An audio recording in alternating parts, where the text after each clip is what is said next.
Where's your vaccination? No! Cross over!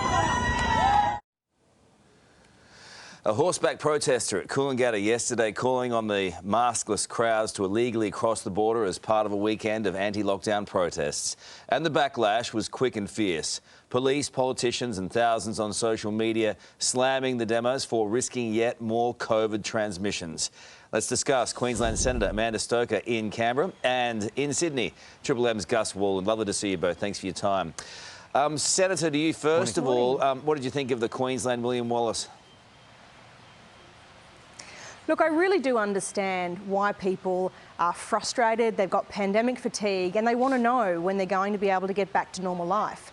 But we have an answer to that question, and the answer is vaccination. Vaccination is voluntary, it is not mandatory, and I know that's a concern some of the protesters expressed yesterday, but the fact is the more people we have vaccinated, and we've got 1 million people getting the jab every 3 days. More than 17 million Australians have had a dose now. That is our path back to the kind of living freely that Australians love and want. These kinds of protests divert resources from crime in other places, and they risk transmission that jeopardises the whole thing. You're going to have some issues with the state, which I'll get to in a second. But Gus, do you have any sympathy for the Coolangatta cowboy? Look, I can sort of understand, like the Senator said, where he's coming from, but it's because we don't have that leadership at the moment. We don't have that hope. We don't have that sort of that date in the diary where if we keep going at the vaccination levels that we're doing at the moment, this is the date that will come out of lockdown. The big circle in the diary, the hope, so we know that there's an end game. At the moment, we don't have that. I know we're working towards it, but if we have that as the date, that is the number every morning at 11 o'clock, certainly in Sydney, when Gladys, the Premier, gets up and says the numbers, but the numbers for vaccination are this, and this is the date that we'll be at 70%. That's the hope that we need to be able to get out of this. So I understand the frustration that everyone is feeling at the moment. Of course, I don't want people out there gathering and doing protesting and so forth, but that's where it's got to at the moment because we're just so frustrated and there's no real end game. Yep. The issue, of course, reopening Australia has set the PM on a collision course with the state. Scott Morrison claiming National Cabinet has already agreed to roll back restrictions when the national vaccination rate hits 70%. Not so, says Queensland Deputy Premier Stephen Miles. Lots of people are saying that at 80%, that means all restrictions are lifted. Well, nobody signed up to that plan. Mark McGowan did sign up to it, but he may not enact it. Amanda, how are you going to deal with them? I mean, the difficulty is that people who play games with the pandemic, like Stephen Miles and Mark McGowan, are rewarded for it. But the fact is, Australians deserve a timeline that they can count on and reliably know that they're going to be able to get back to business, get back to work, get back to all the things they love about enjoying life in this great country. Yeah. We have a plan to do that. There's 4 steps to it. All of the states agreed to it. And the Team Australia approach that was so important to getting Australians through the early part of this pandemic needs to be focused on now. Australians need to get back to normal more than ever, and it's not right for the states to start trying to move the goalposts or play games in their own interests when it's Australians who are paying the price. You can say whatever you like, though, and the Prime Minister can say whatever he likes. It's not going to change their opinion because they have the power. They do have a lot of power. They're responsible for the public health response. But I think it's fair to say that the Prime Minister and the federal government have played a really cooperative Team Australia kind of approach to dealing with this problem. That is something that won't be able to be sustained if the states aren't acting in the interest of Australians. Oh, hang on a second. What's he got planned? Look, it's just a matter of practicality. National Cabinet depends upon the states and the federal government working together in the interest of Australians to get through a difficult time. But it sounds like you've got something planned if the states don't play ball.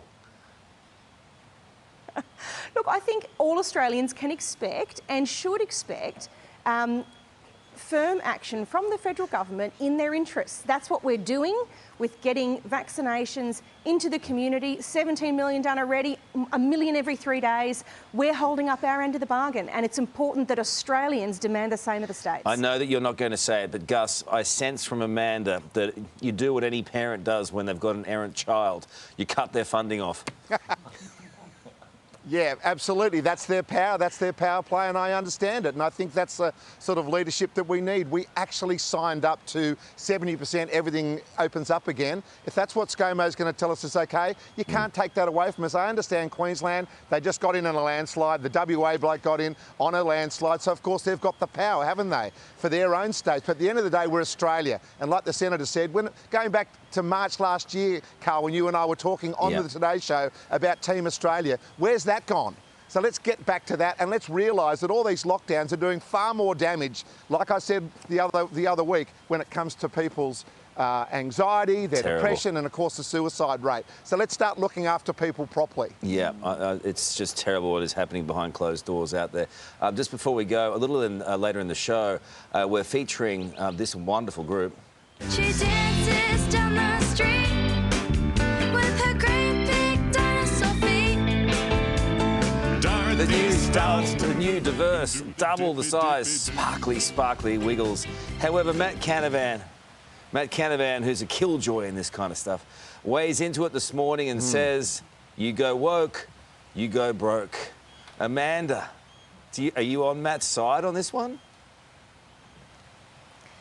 Look, time will tell whether he's right, but the Wiggles are an international money-making machine, and I strongly suspect that a lot of this is about being able to continue that export success story by being able to appeal to international markets.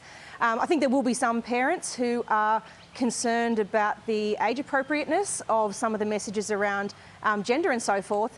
But in terms of being able to continue that export success story, I can understand why they're doing what they're doing. Excellent stuff. Maybe you should cut the Wiggles off to the States. Gussie, one final one.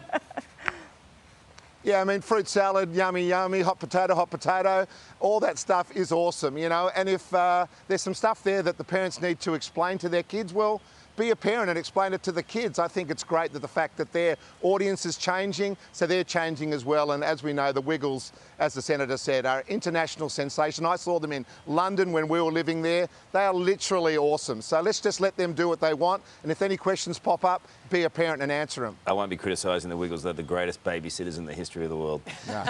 Thank you so much, guys. Appreciate it.